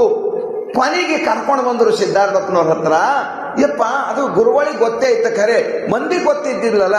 ಯಪ್ಪ, ಇದು ಹುಚ್ಚಾಗ್ಯಾದ್ರೆ ಇದಕ್ಕೆ ಏನಾರ ಆಶೀರ್ವಾದ ಮಾಡಿ. ಹುಚ್ಚಾಗ್ಯಾನಲ್ಲ, ಇನ್ನೀಗೇನಾರ ಆಶೀರ್ವಾದ ಮಾಡಿ. ಯಪ್ಪ, ಇದು ಇಲ್ಲರ ಪಾಗಲಾಗೋಯ್ತದೆ. ಎಲ್ಲರಿಗೆ ನಮಸ್ಕಾರ ಮಾಡತ್ರಿಪ್ಪ. ನಾಯಿ, ನರಿ, ದನ, ಕರು, ಗಿಡ, ಮರ, ಪಶು, ಪಕ್ಷಿ ಎಲ್ಲಕ್ಕ ನಮಸ್ಕಾರ ಮಾಡ್ಲತ್ತ. ಹೆಂಗ್ ಮಾಡ್ಯಾರ ನಾವು? ಇವನಿ ಹೆಣತಿಗೆ ನಮಸ್ಕಾರ ಮಾಡಿದ್ರಿ. ಹೋಗಿ ಆಕೆ ಹೇಳಕೊಂತ ನಿಂತಾಳ ಮನೆ. ಏನನ್ನ ಮಾಡಿ ಕರ್ಕೊಂಡು ಬರ್ತಾರ. ಅವನಿಗೆ ಸಿದ್ಧಾರೂಢಪ್ಪನವ್ರು ಎದರು. ಸಿದ್ಧಾರೂಢಪ್ಪರು ಕಣ್ತುಂಬ ನೋಡಿದ್ರು. ಅವ ಅಪ್ಪನವ್ರಿಗೆ ಕಣ್ತುಂಬ ನೋಡ್ದ. ಆಗ ಸಿದ್ಧಾರೂಢಪ್ಪನವ್ರು ಭಕ್ತರಿಗೆ ಹೇಳ್ತಾ ಇದಾರ, ಪರಮಾರ್ಥದೊಳಗ ಈ ದೃಷ್ಟಿ ಬರೋ ಸಲುವಾಗಿನೇ ಯೋಗಾದಿ ಸಕಲ ಸಾಧನೆಗಳಾದವು. ಭಕ್ತಿ ಯೋಗ ಇದ್ದಿದ್ದು ಈ ದೃಷ್ಟಿ ಬರಲಿ ಅಂತಾನೆ. ಜ್ಞಾನ ಸಾಧನ ಇರೋದು ಈ ಪೂರ್ಣ ದೃಷ್ಟಿ ಬರಲಿ ಅಂತಾನೆ. ಆ ಪೂರ್ಣಮದ ಪೂರ್ಣಮಿದಂ ಪೂರ್ಣಾತ್ ಪೂರ್ಣ ಮುದಚ್ಯತೆ ಏನದಲ್ಲ, ಆ ದೃಷ್ಟಿ ಶಂಕರನಿಗೆ ಪ್ರಾಪ್ತ ಆಗ್ಯದ. ಜಗತ್ತಿಗೆ ನಮಸ್ಕಾರ ಮಾಡಿ ಅವ ಧನ್ಯ ಆಗ್ತಾನ, ಅವನಿಗೆ ನಮಸ್ಕಾರ ಮಾಡಿ ಜಗತ್ತ ಧನ್ಯ ಆಗ್ತದ. ಸಿದ್ಧಾರೂಢಪ್ಪನ ಆಶೀರ್ವಾದ ಇಷ್ಟು ವಿಚಿತ್ರ. ಅದರ ಸಲುವಾಗಿ ಏಟ ಚಂದ ಹೇಳಕ್ ಚಾಲು ಮಾಡಿದಾರ. ಈ ಸೂತ್ರ ಈಟ ಮಜಾದ. ನಿಜಗುಣ ಶಿವಗಳ ಜ್ಞಾನ ಅತರ್ಕ್ಯವಾದದ್ದು. ಹಿಂದಿಂದಾಗ ಶಿವಭಕ್ತ್ಯಾಧಿಕ್ಯ ನಿರೂಪಣೆ ಅಂತ ಬರೆದು 17ನೇ ಸೂತ್ರ, ಈ 18ನೇ ಸೂತ್ರ ಸದ್ಭಕ್ತಿ ಲಕ್ಷಣ ಅಂತ ಬರೆದಾರ. ಈ ಭಕ್ತಿ ಅಂದ್ರೆ ಇದು ಪೂರ್ಣ ಜ್ಞಾನದ. ಇದು ಕೊನೆಗೆ ಹೋಗಿ ಎರಡು ಒಂದೇ ಜಾಗದಾಗ ಕೂಡ್ತಾವ. ಜ್ಞಾನ ಭಕ್ತಿ ಆರಂಭದೊಳಗೆ ಬೇರೆ ಬೇರೆ ಕಡೆ ಆರಂಭ ಐತಿರ್ಬೇಕು, ಕೊನೆಗೆ ಕೂಡುವುದು ಒಂದೇ. ಇಲ್ಲಿ ಏಟ್ ಮಜಾ ಹೇಳ್ತಾ ಇದ್ದಾರೆ, ಏಟ್ ಚಂದದ ಇದು. ಸರ್ವವೆಲ್ಲವನ್ನು ಚಿದಾತ್ಮ ಭಾವನೆಗಂಡು ಸರ್ವ ಸಮತ್ವದಿಂದಿರೇ ನಿಜ ಭಕ್ತಿ ಅನ್ನುವ ಮಾತನ್ನ ಹೇಳಿ ರಾಗಾದಿ ಗುಣದೋಷ ಪೂಗವನುಳಿದು ಅನುರಾಗದಿಂದವೇ ಶಂಭು ಶರಣೆಂದು ನೀಗಿ ಕಳೆಯುವುದು ಸಂಸಾರದ ಬಾಧೆಯನ್ನು ಆಗಮವನರಿದ ಅಚ್ಚ ಸುಖಿಗಳು. ಎಂತ ಮಾತ್ರ ಇದು, ಎಂತ ಮಾತು. ಏನು ಹೇಳಕ್ ಚಾಲು ಮಾಡ್ಯಾರ? ಸದ್ಗುರುನಾಥನಲ್ಲಿ ಆತ್ಮನಿವೇದನ ಭಕ್ತಿ, ಸಮರಸ ಭಕ್ತಿ ಯಾವ ಪುಣ್ಯಾತ್ಮ ಮಾಡ್ತಾನೋ ಅವನ ಮ್ಯಾಲ ಸದ್ಗುರು ಬಹಳ ಬೇಗ ಕೃಪಾ ಮಾಡ್ತಾನ. ಕೃಪಾ ಮಾಡ್ದ ಅಂದ್ರೆ ಸಂಸಾರ ತನ್ನ ಶರೀರ ಮೊದಲು ಮಾಡಿಕೊಂಡು ಪ್ರಪಂಚದ ಸಮಸ್ತ ವಿಷಯಗಳು ಅದರ ಒಳಗಿಂದ ರಾಗ ದ್ವೇಷಗಳೆರಡು ಉಂಟಾಗ್ತಾವ. ರಾಗಾದಿ ಗುಣಗಳು ನಿವೃತ್ತಿ ಆಗ್ತಾವ. ಆಗ ಅವನಿಗೆ ಪರಮಾತ್ಮನಿಗೆ ಹಿಂಗ ಶರಣಾಗತನಾಗ್ತಾ ಇದ್ದಾನ. ಪರಮಾತ್ಮ ರಾಗಾದಿ ಗುಣದೋಷ ಪೂಗವನಳಿದು ಅನುರಾಗದಿಂದವೇ ಶಂಭು ಶರಣೆಂದು ಪರಮಾತ್ಮನಿಗೆ ಅನನ್ಯ ಭಕ್ತಿಯಿಂದ ಅವನಿಗೆ ಶರಣಾಗತನಾಗಿ ಪರಮಾತ್ಮನ ಈ ಭಕ್ತಿಯನ್ನ ಮಾಡಿ ಮುಕ್ತರಾಗಬೇಕಪ್ಪ. ಯಾವ ಭಕ್ತಿ ಅಂದ್ರೆ ಎಲ್ಲರೊಳಗೆ ಚೈತನ್ಯದ ದರ್ಶನ ಮಾಡುವಂತ ಭಕ್ತಿ.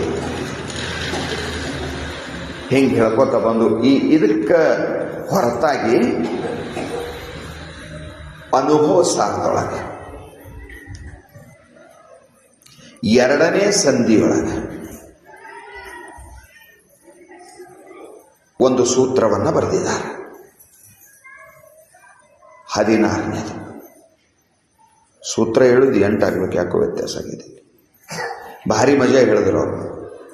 ಜೀವ ಪರಮಾತ್ಮ ಲೋಕಗಳ ಅಂದವನು ಪರಿಭಾವಿಸುವವಳು ಭೇದ ಮುಂಡು ನೋಡು.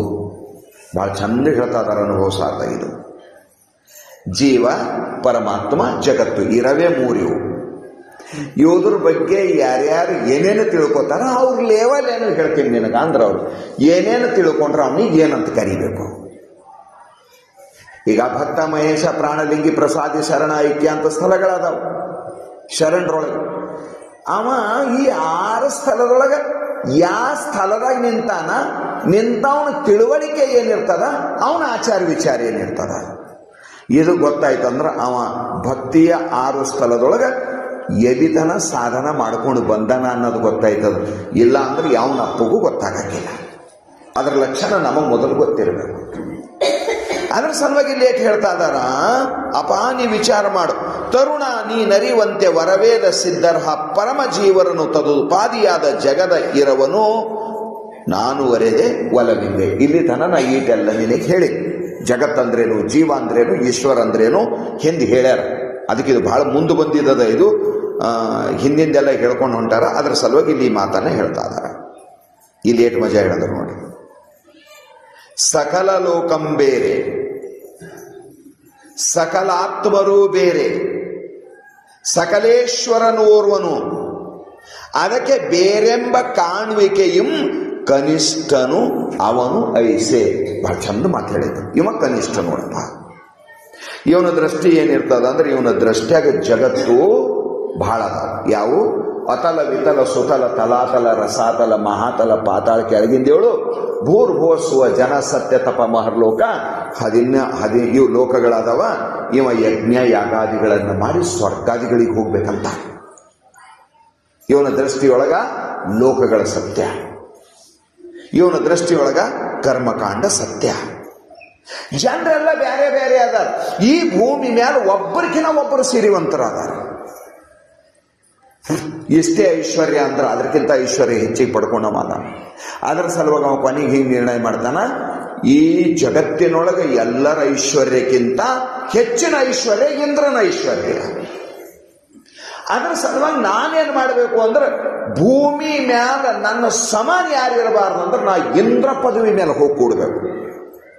ರಾಷ್ಟ್ರಪತಿ ಅಲ್ಲ, ಸ್ವರ್ಗದ ಇಂದ್ರ ಪದವಿಯನ್ನು ನಾನು ಹೊಂದಬೇಕು.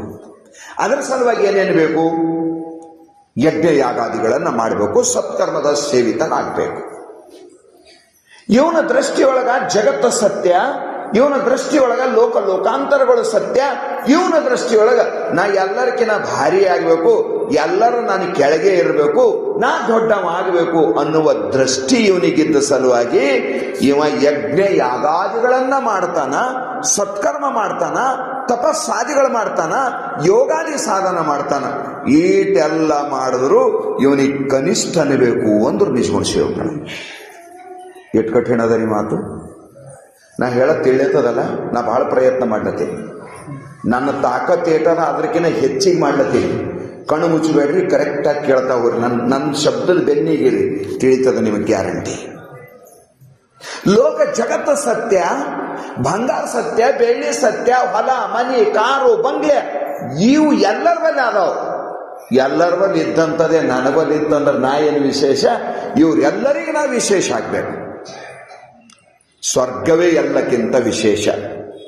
ಹೀಗೆ ತಿಳ್ಕೊಂಡವ ಜಗತ್ತು ಸತ್ಯ, ಲೋಕಾಂತರಗಳ ಸತ್ಯ ಅಂತ ತಿಳ್ಕೊಂಡವ ಇವ ಕನಿಷ್ಠ ದೃಷ್ಟಿ ಉಂಟು. ಇವ ಕನಿಷ್ಠ. ತನ್ನ ಅನಾದಿಯ ಮರವಿಯಂ ನೆಗಳದ ಜಗವಿದುವೆ ನನ್ನಿಯಿಂದ ಈಶನಿಂದ ಆದುದು ಎಂದು ತಿಳಿವಂ ನೋಡೆ ಮಧ್ಯಮನು ತಾನು. ಇವ ಮಧ್ಯಮ. ಭಾರಿ ಮಜಾ ಹೇಳಿದ್ರು ಅವರು.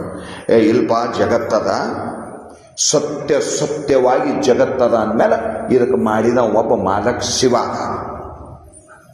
ಅವ ಪೂಜಾ ಮಾಡಿಸ್ಕೋತಾನ, ನಾವು ಪೂಜಾ ಮಾಡಬೇಕು, ಅವನ ಅಭಿಷೇಕ ಮಾಡ್ಕೋತಿರ್ಬೇಕು, ಗಂಟೆ ಹೊಡಿಕೋತಿರ್ಬೇಕು, ಹೂ ಪತ್ರಿ ಏರ್ಸ್ಕೊಂತಿರ್ಬೇಕು. ಯಾಕ ಜಗತ್ತು ಮಾಡ್ಯಾರ? ಇಳೆ ನಿಮ್ಮ ದಾನ, ಬೆಳೆ ನಿಮ್ಮ ದಾನ, ಸುಳಿದು ಸೂಸುವ ಗಾಳಿ ನಿಮ್ಮ ದಾನ, ಕಾಯ ನಿಮ್ಮ ದಾನ, ಜೀವ ನಿಮ್ಮ ದಾನ. ಇಷ್ಟೆಲ್ಲ ಕೊಟ್ಟದ್ದು ಆತನ ಕರುಣೆ, ಒಂದಿಷ್ಟಾದರೂ ಉಪಕೃತಿ ಸ್ಮರಣೆ. ಹಿಡಿದರೆ ಒಳಿತು, ಬಾಡಿಗೆ ಮುಟ್ಟಿತ್ತು, ಈ ಜಗವೆಲ್ಲ ದೇವನ ಆಸ್ತಿ, ಈ ಜಗವೆಲ್ಲ ದೇವನ ವಸತಿ, ಬಾಡಿಗೆದಾರರು ನಾವುಗಳೆಲ್ಲ. ಇದೆಲ್ಲ ಪರಮಾತ್ಮ ನಿರ್ಮಾಣ ಮಾಡಿದ್ದಾನೆ ಜಗತ್ತು. ಅಚಿಂತ್ಯ ರಚನಾ ಶಕ್ತಿ ಸಾಮರ್ಥ್ಯ ಸಂಪನ್ನನಾಗಿರುವ ಪರಮಾತ್ಮ, ಷಡೈಶ್ವರ್ಯ ಸಂಪನ್ನನಾಗಿರ್ತಕ್ಕಂಥ ಪರಮಾತ್ಮ, ಏಕೋಹಂ ಬಹುಶ್ಯಾಮಿ ಪ್ರಜಾಯೇ ಅಂತ ಸಂಕಲ್ಪ ಮಾಡಿ ಸಂಕಲ್ಪದ ಮೂಲಕ ಸಮಸ್ತ ಜೀವಕೋಟಿಯನ್ನು ರಚನೆ ಮಾಡಿದಾನ ಪರಮಾತ್ಮ. ಈ ಜಗತ್ತಿನ ಒಡೆಯ ಪರಮಾತ್ಮ. ಅವ ಉಪಾಸ್ಯ, ನಾನು ಉಪಾಸಕ. ಅವ ಸೇವ್ಯ, ನಾನು ಸೇವಕ. ಹೀಗೆ ತಿಳ್ಕೊಂಡು ಪರಮಾತ್ಮನ ಉಪಾಸನ ಮಾಡವ ಇವ ಮಧ್ಯಮ ಅಂದ್ರು ಅವರು. ಇದಂತ ಮಾತ್ರ ಇವ ಮಧ್ಯಮ. ಈಟ ತಿಳ್ಕೊಂಡನ. ಚಿತ್ರ ವಿಚಿತ್ರಾತ್ಮಕವಾದ ಸಕಲ ಭುವನಗಳು ಪರಮಾತ್ಮ ಮಾಡಿದಾನ. ಒಂದು ಗಡಿಗೆ ತಯಾರು ಮಾಡ್ಬೇಕಂದ್ರೆ ನಾವು ನೋಡ್ಲಕ್ಕಿಲ್ಲ, ಮಾಡಿದ ಒಬ್ಬ ಇರಬೇಕು. ಮಾಡವಿಂದೇನೆ ಜಗತ್ತಿನೊಳಗೆ ಏನೂ ಆಗಂಗಿಲ್ಲ. ಏನೇನಾಗ್ಯದ ಅದಕ್ಕೆ ಮಾಡವ ಒಬ್ಬ ಬೇಕು. ಅದಕ್ಕೆ ನೀವು ಯಾವ ವಸ್ತುನೇ ತಗೋರಿ, ಅದ್ರ ಮ್ಯಾಲ ಆ ಕಂಪನಿ ಹೆಸರಿರ್ತದ. ಟಾಟಾ ಮುಂತಾಗಿರ್ತಕ್ಕಂಥವ್ರದ್ದು ಸಿಲ್ ಇರ್ತಾವಿಲ್ಲ ಅದ್ರ ಮೇಲೆ, ಇದು ಈ ಕಂಪನಿದು, ಇದು ಈ ಕಂಪನಿದು, ಇದು ಈ ಕಂಪನಿದಂತ. ಮಾಡಿದ ಒಬ್ಬ ಅದಾನ. ಅದ್ರ ಮೇಲೆ ಬ್ಯಾಚ್ ನಂಬರ್ ಇರ್ತದ, ಅಲ್ಲಿ ರೆಕಾರ್ಡ್ ಇರ್ತದ. ಈ ಬ್ಯಾಚ್ ನಂಬರ್ನಾಗ ಇಂಥ ವಸ್ತು ತಯಾರು ಮಾಡಿದ್ಮೇಲೆ ಶಿಫ್ಟಿನಾಗ ಯಾರ್ಯಾರಿದ್ರು ಯಾರಿದಕ್ಕೆ ತಯಾರು ಮಾಡ್ಯಾರ ಹಂಗದ. ರೊಟ್ಟಿ ತಯಾರಾಗಬೇಕಂದ್ರೆ ತಂತ ಆಗಂಗಿಲ್ಲ, ಮಾಡಕ್ಕೆ ಒಬ್ಬಕ್ಕೆ ಅವು ಬೇಕು. ಮಾಡೋರಿಲ್ದೇನೆ ರೊಟ್ಟಿ ಹೆಂಗಾಗ್ತಾವ? ಮಾಡೋರಿಲ್ದೇನೆ ರೊಟ್ಟಿ ಆಗಂಗಿಲ್ಲ ಅಂದಲ್ಲಿ ಜಗತ್ತು ಹೆಂಗಾಯ್ತದ? ಮಾಡೋರಿಲ್ದೇನೆ. ಸರ್ವಜ್ಞನು, ಸರ್ವಶಕ್ತನು, ಸರ್ವ ಸಮರ್ಥನಾಗಿರುವ ಪರಮಾತ್ಮ ಅವ ಈ ಜಗತ್ತು ತಯಾರು ಮಾಡ್ಯಾನ.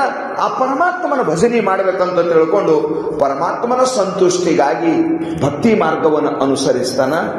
ಈ ಭಕ್ತನಿಗೆ ಏನಂದ್ರು, ಇವ 2ನೇ ನಂಬರು ಅಂದ್ರು ಅವರು. ಅದು ಮೊದಲನೇದು ಕನಿಷ್ಠ, ಇವ ಮಧ್ಯಮ ಅದಾನ. ಯಾರ ಮ್ಯಾಲ ಪರಮಾತ್ಮ ನನ್ನ ಪ್ರಾಣ, ನನ್ನ ಹೃದಯನೇ ಅವನಿಗೆ ಅರ್ಪಣೆ ಮಾಡಿನಂತಾನದನ್ನಲ್ಲ, ಜಗತ್ತಿನ ಜನ ತಮ್ಮ ಹೃದಯದೊಳಗೆ ನನಗಿಟ್ಟುಕೊತಾರೆ. ಭಕ್ತರಾದವ್ರು ಏನಂತ ಕರೀತಾರೆ ಪರಮಾತ್ಮನಿಗೆ? ಏ ಪರಮಾತ್ಮ, ನನ್ನ ಹೃದಯದೊಳಗೆ ಸದಾ ಎನ್ನ ಹೃದಯದಲ್ಲಿ ವಾಸ ಮಾಡೋ ಶ್ರೀಹರಿ. ಪರಮಾತ್ಮನಿಗೆ ಭಕ್ತರು ಪರಮಾತ್ಮನಿಗೆ ತಮ್ಮ ಹೃದಯದೊಳಗೆ ಇಟ್ಕೋತಾರೆ. ಆದ್ರ ಭಗವಂತ ಭಕ್ತನಿಗೆ ತನ್ನ ಹೃದಯದಾಗ ಇಟ್ಕೋತಾನ. ಏಟು ಉಲ್ಟರಿ ಇದು. ಮಾತಿನ ಕಲ್ಪನೆ ಗೊತ್ತಾಗ್ಲತ್ತದ ನಿಮಗ? ಭಕ್ತ ಭಗವಂತನಿಗೆ ಹೃದಯದಾಗ ಇಟ್ಕೋತಾನ. ಭಕ್ತನ ಇಟ್ಕೊಂಡಿರ್ಬೇಕೇನು ದೊಡ್ಡ ಮಾತು? ಭಕ್ತ ಭಗವಂತನಿಗೆ ಇಟ್ಕೊಂಬದು ದೊಡ್ಡ ಮಾತಲ್ಲ. ಹೃದಯದೊಳಗೆ ಭಗವಂತ ಭಕ್ತನಿಗೆ ಹೃದಯದಾಗ ಇಟ್ಕೊಂಬದು ಇದು ಬಹಳ ದೊಡ್ಡ ಮಾತದ. ಇವೆರಡರ ಅಂತರ ಜಮೀನು ಆಸ್ಮಾನ ಫರಕ್ ಅದ. ಪರಮಾತ್ಮ ಭಕ್ತರಿಗೆ ಹೃದಯದಾಗ ಇಟ್ಕೋತಾನೆ. ಯಾವ ಭಕ್ತಪ್ಪ ಅಂತವ್ಯಾವ? ಏನು ಅಭಿಷೇಕ ಮಾಡವನು, ಏನು ಗುಡಿ ಕಟ್ಟಿದವನು, ಏನು ಮೂರ್ತಿ ಸ್ಥಾಪನೆ ಮಾಡಿದವನು, ಏನು ತೀರ್ಥಯಾತ್ರೆ ಮಾಡಿದವನು, ಒಂಟ ಕಾಲ ಮೇಲೆ ನಿಂತು ಜಪ ಮಾಡವನು, ಕುತ್ತಿಗೆ ತನ ನೀರಾಗಿ ಮುಳುಗಿ ಅನುಷ್ಠಾನ ಮಾಡವನು, ಪಂಚಾಗ್ನಿ ಮಧ್ಯದೊಳಗೆ ಕುಂತ ಅನುಷ್ಠಾನ ಮಾಡವನು, ಮನಿ ಬಿಟ್ಟವನು, ಸನ್ಯಾಸಿ ಆದವನು, ಬ್ರಹ್ಮಚಾರಿನೋ, ಗ್ರಸ್ತನೋ, ವಾನಪ್ರಸ್ಥನೋ, ಸನ್ಯಾಸಿನೋ ಮಯ್ಯಾಮ್. ಪರಮಾತ್ಮ ತನ್ನ ಮನುಷ್ಯನಿಗೆ ಇಟ್ಕೋತಾನೆ. ಜಗತ್ತು ಪರಮಾತ್ಮನಿಗೆ ಮನುಷ್ಯನಿಗೆ ಇಟ್ಕೋತದ. ಪರಮಾತ್ಮ ಇವನಿಗೆ ಮನುಷ್ಯನಿಗೆ ಇಟ್ಕೋತಾನೆ. ಯಾವವ ಅವನ ಲಕ್ಷಣದ ಏನು? ಅವ್ರಂದ್ರು ಬೆಳ್ಳಂದು ಕಾವಿದು ಈ ಬಣ್ಣಕ್ಕೆ ಏನು ಸಂಬಂಧ ಇಲ್ಪ. ಅವ ಹೆಣ್ಣು ಗಂಡು ಅಂತೂ ಸಂಬಂಧ ಇಲ್ಪ. ಅದು ಜಾತಿ, ಕುಲ, ಗೋತ್ರ, ವರ್ಣ, ಆಶ್ರಮ ಇವು ಯಾವಕ್ಕೂ ಸಂಬಂಧ ಅಲ್ಲ. ಇವು ಯಾವ ನಾನು ನೋಡವನು ಅಲ್ಲ. ಇವ್ರ ಜ್ವರದ್ದು ನನಗಿಲ್ಲ. ಯಾವನಿಗೆ ಜ್ವರತ್ತದವ ಜಾತಿ ಪಾತಿ ಮಾಡ್ಕೋತ ಹೋಗಲ್ಲ, ಕತ್ತೆ ಹಾಳಾಗಿ. ಇವೆಲ್ಲ ನಾನು ನೋಡುವವನಲ್ಲ. ಹೇ ದೇವಾ, ಊಚ ಜಾತಿ ನೀಚ ಜಾತಿ ಅಂತಿಲ್ಲ ಪರಮಾತ್ಮ. ಮತ್ತೊಂದು ಮಗದೊಂದು ಏನು ನೋಡಂಗಿಲ್ಲಂತಿ. ಅವ ಮಾಡೇನರ ಏನು? ಅಂಥದೇಟು ಪತ್ರಿ ಏರ್ಸಾನ, ಅಂಥದೆಂತ ಗುಡಿ ಕಟ್ಸ್ಯಾನ, ಅವ ಏನು ಉಪಾಸನ ಮಾಡ್ಯಾನ ಹೇಳು? ಯಾವ ಮಂತ್ರ ಉಪಾಸನ ಮಾಡ್ತಾನ? ಅವ ಹೆಂಗಿರ್ತಾನೆ ಹೇಳು? ಜಗತ್ತಲ್ಲ, ನೀನು ಅವನಿಗೆ ಹೃದಯದೊಳಗೆ ಇಟ್ಕೋತೆ ಅಂದ್ಮೇಲೆ ಅವ ಯಾರಿಗೆ ಹೇಳು ಅಂದಾಗ ಇಲ್ಲಿ ಬರೀತಾ ಇದಾರೆ ಬಹಳ ಚಂದ. ಜಗವೆಂದಡುಂ ತಾನೆ, ಜಗದೀಶನುಂ ತಾನೆ, ಜಗದಾತ್ಮರೆಲ್ಲರಂ ತಾನೆಂದು ಜಗದಾತ್ಮರೆಲ್ಲರೂ ತಾನೇ ನಿಜವೆಂದು ಭಗವಾತನೇ ಉತ್ತಮನು ನೋಡ. ಬಹಳ ಸುಂದರವಾಗಿ ಈ ಸೂತ್ರವನ್ನು ಇಲ್ಲಿ ಬರೆದಿದ್ದಾರೆ. ಇದು ಅನುಭವ ಸಾರದಾಗಿ ಈ ಮಾತನ್ನ ಹೇಳಿದ್ದಾರೆ. ಇಲ್ಲಿ ಹೇಳಿ ಕಾರಣ ಏನು ಅಂದ್ರೆ ಒಂದೇ ಮಾತು ಬಂತೀಗ ಕೊನೆಗೆ ನಿರ್ಣಯಕ್ಕೆ ಏನು ಬಂದಂಗಾಯ್ತು. ಈ ಶಾಸ್ತ್ರದ ಮೂಲ ಉದ್ದೇಶ ಏನು, ಸರ್ವವೆಲ್ಲವನ್ನು ಚಿರಾತ್ಮ ಭಾವನೆಗಂಡು ಅನ್ನೋದರ ಉದ್ದೇಶ ಏನು ಅಂದ್ರ, ಉತ್ತಮ ದೃಷ್ಟಿ ಯಾವುದು, ಉತ್ತಮ ಭಕ್ತ ಯಾರು, ಉತ್ತಮ ಉಪಾಸನೆ ಏನು ಅಂದ್ರ, ಪ್ರತಿಯೊಂದು ವಸ್ತುವಿನೊಳಗೆ ಪರಮಾತ್ಮನನ್ನ ನೋಡುವವನೇ ಉತ್ತಮವಾದ ಭಕ್ತ. ಎಲ್ಲದರೊಳಗ ಪರಮಾತ್ಮನಿಗೆ ನೋಡಿ ಎಲ್ಲದರ ಜೊತೆಗೆ ಸಮತಾ ಭಾವದಿಂದ ಏನಿರ್ತಾನ ನೋಡು, ಅವ ನನ್ನ ಹೃದಯದೊಳಗಿರ್ತಾನ ಅಂತ ಪರಮಾತ್ಮ ಹೇಳಿದ. ಇದು ಸಣ್ಣ ಮಾತಲ್ರಿ, ಕೇಳಕ ಹೇಳಕ ಸುಲಭದ, ಇದು ಬಹಳ ಕಠಿಣದ. ಶಂಕರನ ಮೇಲೆ ಆಶೀರ್ವಾದ ಮಾಡಿ ನಂಗೆ ಮಾಡ್ಬೇಕು ಸಿದ್ಧಾರೂಢಪ್ಪ ನಮಗೂ ಅಂದಾಗ ಈ ದೃಷ್ಟಿ ಬರ್ಲಕ್ಕೆ ಸಾಧ್ಯ ಅದ. ಇಲ್ಲಿ ಏಟು ಚಂದ ಮಾತು ಹೇಳಕ್ ಚಲ. ಅದರ ಸಲುವಾಗಿ ಈ ಪರಮಾನುಭವೋದಯ ಗ್ರಂಥದೊಳಗ ದಯಾಳುಗಳಾಗಿರುವ ಶ್ರೀಮನ್ ನಿಜಗುಣ ಶಿವಯೋಗಿಗಳು ಈ ಮಾತನ್ನ ಹೇಳಿಕೊಂಡು ಬರ್ತಾ ಇದ್ದಾರೆ. ಸರ್ವವೆಲ್ಲವನು ಚಿದಾತ್ಮ ಭಾವನೆಗಂಡು ಶಿವನನು ತನ್ನೊಡನೆ ಅವಿನಾಭಾವನೆಯೊಳು ಸುವಿಚಾರದಿಂದ ಕಾಣುವಾತಂಗೆ. ಇದು ಬಹಳ ಜಬರ್ದಸ್ತ್ ಮಾತು. ಇದ್ರ ಮೇಲೆ ನಿಂದಿರ್ತದೆ ಈ ಸೂತ್ರ. ಏಟ್ ಮಜಾ ಅಂತ ನೋಡ್ರವ. ಪರಮಾತ್ಮನಿಗೆ ನಾ ಬ್ಯಾರೆ ಅಲ್ಲ, ತತ್ವಮಸಿ, ನಾನು ಒಂದೇ. ಉಪಾಧಿ ದೃಷ್ಟಿಯಿಂದ ಅಲ್ಲ, ಚೇತನ ದೃಷ್ಟಿಯಿಂದ. ಪರಮಾತ್ಮನ ಚೇತನ, ನಾನು ಚೇತನ. ಚಿತ್ತೊಂದೇ ಅದು ಗುರು ಶಂಭು ಲಿಂಗವೆಂದು ಉತ್ತಮ ಶ್ರುತಿ ಸಾರುತ್ತೀರೆ.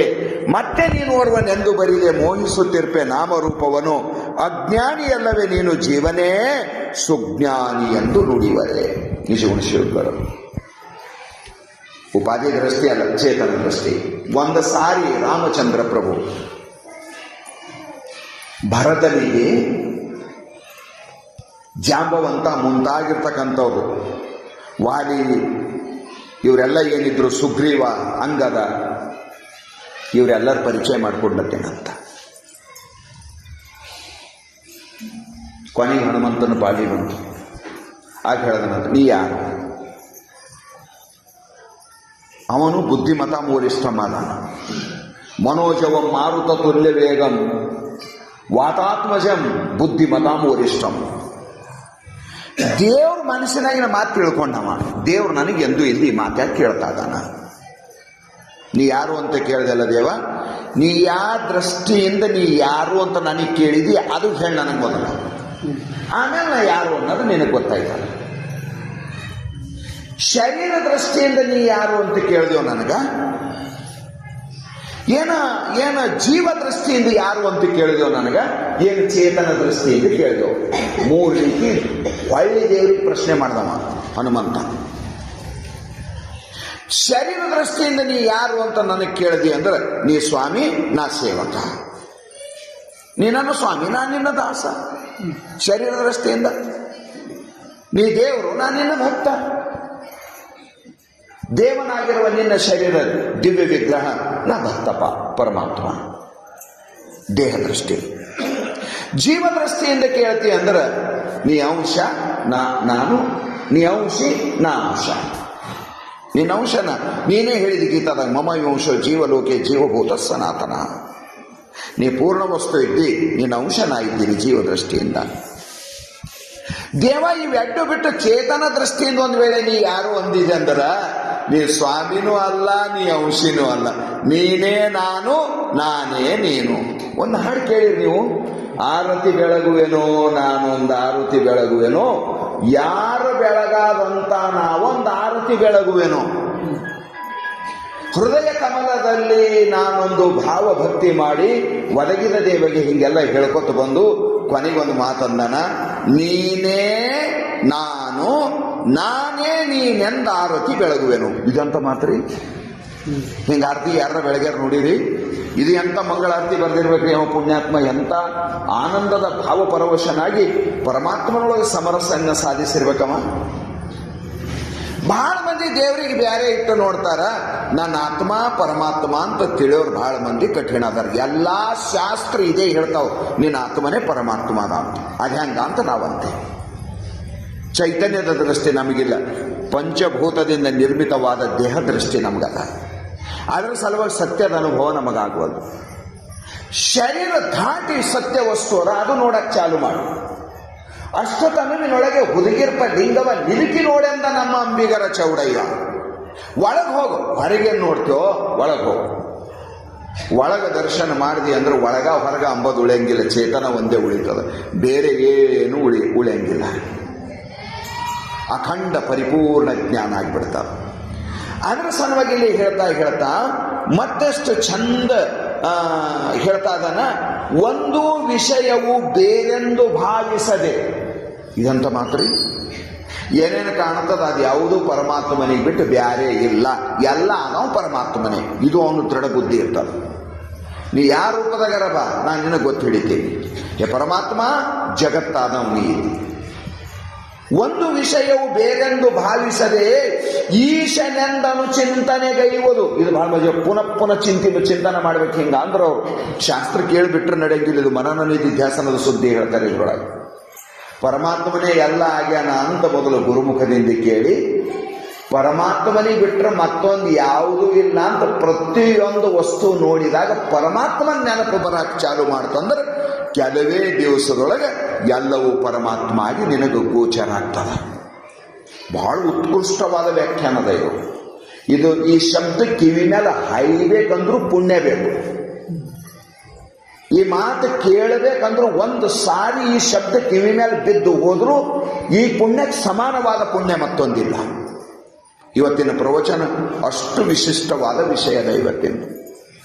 ಅದರ ಸಲುವಾಗಿ ಹೇಳ್ತಾ ಇದ್ದಾನ, ಪರಮಾತ್ಮನಿಗೆ ಬಿಟ್ಟು ಮತ್ತೊಂದೇನು ಇಲ್ಲ, ಎಲ್ಲವೂ ಪರಮಾತ್ಮ ಅಂತ ತಿಳ್ಕೊಂಡು ಒಳಗ ಹೊರಗ ಭೇದ ಇಲ್ಲದಂಗ ತಾನೇ ಪೃಥ್ವಿ ಅಪ್ಪು ತೇಜ, ತಾನೇ ವಾಯು ಆಕಾಶಾತ್ಮ, ತಾನೇ ಸೂರ್ಯ ಚಂದ್ರ ತಾರೆ, ತಾನೇ ಬ್ರಹ್ಮಾಂಡ ಆದ ಮ್ಯಾದಿನ್ನೇನೇನೋ ತನ್ನ ತಾ ತಿಳಿದ ಮ್ಯಾದಿನ್ನೇನೇನೇನೋ ಮುಗಿದೋಯ್ತಲ್ಲ.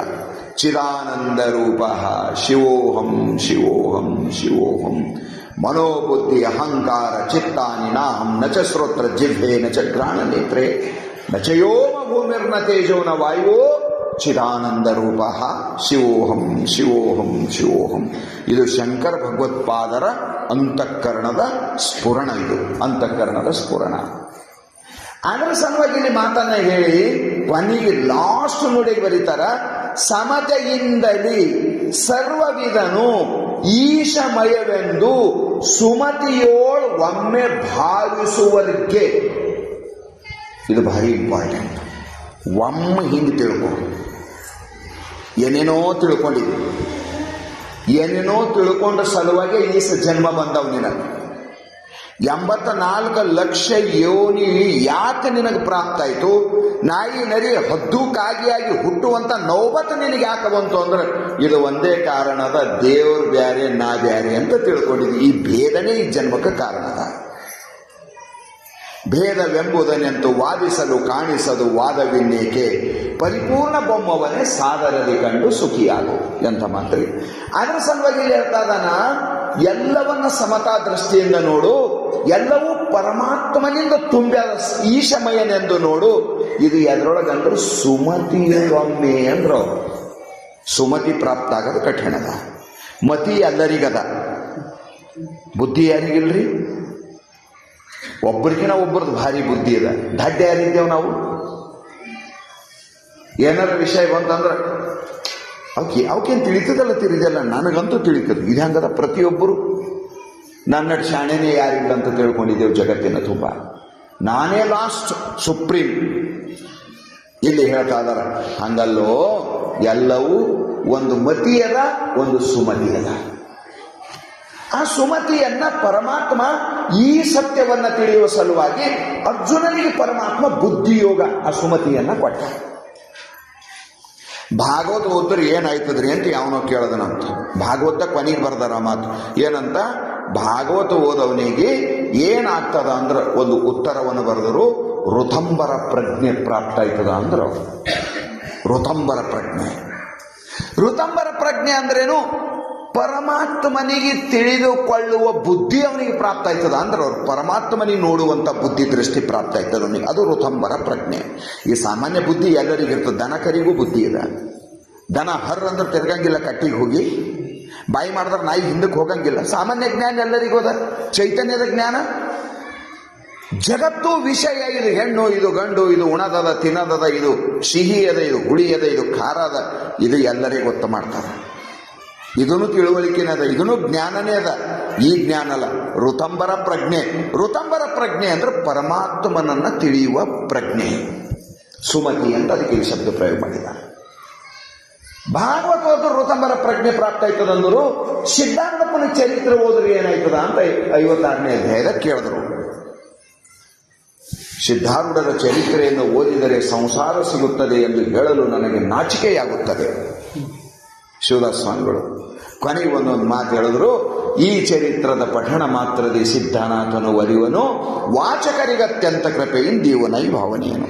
ಅವನು ಸದ್ಭಾವನೆಯನ್ನು ಕೊಡ್ತಾನ ಕೇಳೋರಿಗೆ, ಆಶೀರ್ವಾದ ಮಾಡ್ತಾನೆ ಸಿದ್ಧಾರೂಢಪ್ಪ. ಅದರ ಸಲುವಾಗಿ ಇಲ್ಲಿ ಹೇಳಿದ್ರು, ವ್ಯಾಬುದ್ಧಿಯೊಳಗ ಸುಮತಿಯೋಳು ಒಮ್ಮೆ ಭಾವಿಸುವಂತೆ. ಇದು ಸುಮತಿ ಬೇಕಿದಕ್ಕೆ. ಕಮನೀಯ ಒಪ್ಪ ಕೈವಲ್ಯಬಹುದು, ಶ್ರೇಷ್ಠವಾದ ಮುಕ್ತಿಯನ್ನು ಸಿಗ್ತದಪ್ಪ. ಇದು ಸುಳ್ಳು ಹೇಳಂಗಿಲ್ಲ ನಾನು, ಸತ್ಯವು ಅಮಳೇಂದು ವದನೆ ನಂಬು ಇದನ್ನು ನೀನು ಎಂದು. ಮೈತ್ರಾದೇವಿಗೆ ಯಾಜ್ಞವಲ್ಕರಂತಾರೆ, ಹೇ ಮೈತ್ರ, ಸತ್ಯವಾಗಿ ಅವನಿಗೆ ಮುಕ್ತಿ ಆಯ್ತು ನೋಡು, ಉಳಿದವ್ರ ಸುದ್ದಿ ನಾ ಮಾತಾಡಂಗಿಲ್ಲ ಅಂತ. ಬಹಳ ಹೊತ್ತಾಯ್ತು ಹೇಳತ್ತು. ಲಾಸ್ಟ್ ಶರಣರದು ಒಂದು ಮಾತು ಹೇಳಿ, ಬಹಳ ಮಂದಿಗೆ ಕಲ್ಪನಾ ಬೇರೆ ಅದ, ಶರಣರು ವೇದ ಒಪ್ಪಿಲ್ಲ, ಉಪನಿಷತ್ ಒಪ್ಪಿಲ್ಲ ಅಂತ. ಪಾಪ ಅವರು ವಚನ ಪೂರ ಓದೇ ಇಲ್ಲ, ಅವರಿಗೆಲ್ಲ ಗೊತ್ತಾಗಬೇಕು. ಆದಯ್ಯ ಅಂತ ಒಬ್ಬ ಶರಣ, ಸಿಂಹರಿಗೆ ಚನ್ನರಾಮ ಅಂತ ಚಂದಿಮರಸ ಅವ ಭಾರಿ ಮಜಾ ಹೇಳ್ಯಾನ. ಸರ್ವಂ ಖಲ್ವಿದಂ ಬ್ರಹ್ಮ ಎಂದಿತು ವೇದ, ಎಲ್ಲವೂ ಬ್ರಹ್ಮದ ಅಂತ ಹೇಳಿದ ವೇದ ಅಂತ ಬರೀತಾರೋ. ಸರ್ವಂ ಖಲ್ವಿದಂ ಬ್ರಹ್ಮ ಎಂದಿತು ವೇದ, ತ್ವಮೇವ ಬ್ರಹ್ಮ ನಾನನ್ನತೋಸ್ಮಿನ್, ನೀನೇ ಬ್ರಹ್ಮ ಇದ್ದಿ, ಬ್ರಹ್ಮಕ್ಕೆ ಬಿಟ್ಟು ನೀ ಬ್ಯಾರೆ ಇಲ್ಲ ಅಂತ ಹೇಳಿತು ವೇದ ಎಂದುದು ವೇದ. ನಾನ್ಯತೋಸ್ಮಿನ್ ದೃಷ್ಟ್ವಾ ಎಂದುದು ವೇದ, ನಿನಗೆ ಬಿಟ್ಟು ಏನೇನೂ ಇಲ್ಲ ಅಂತ ಹೇಳಿತು ವೇದ. ನಾಣ್ಯತ್ ಕಿಂಚಿತ್ ವಿದ್ಯತೆ ಎಂದಿತು ವೇದ, ಆತ್ಮ ಪರಮಾತ್ಮನಿಗೆ ಬಿಟ್ಟರೆ ಕಿಂಚಿತ್ ವಸ್ತು ಯಾವುದು ಇಲ್ಲ ಅಂತ ಹೇಳಿತು ವೇದ. ನ ಕರ್ಮಣ ಲಿಪ್ಯತೆ ಎಂದುದು ವೇದ. ಹೀಗೆ ತಿಳ್ಕೊಂಡು ಅವನಿಗೆ ಕರ್ಮದ ಸಂಬಂಧ ಇಲ್ಲ ಅಂತ ವೇದ ಹೇಳ್ತದ. ತನ್ನಿಂದ ಅನ್ಯ ಏನೂ ಇಲ್ಲವೆಂದರಿದು. ನೋಡ್ರಿ ಎಷ್ಟು ಚಂದ ಬರ್ದಾರ ಚಂದಿಮರಸ. ತನ್ನಿಂದ ಅನ್ಯವೇನೂ ಇಲ್ಲ ಎಂದರಿದು ಸಚ್ಚಿದಾನಂದ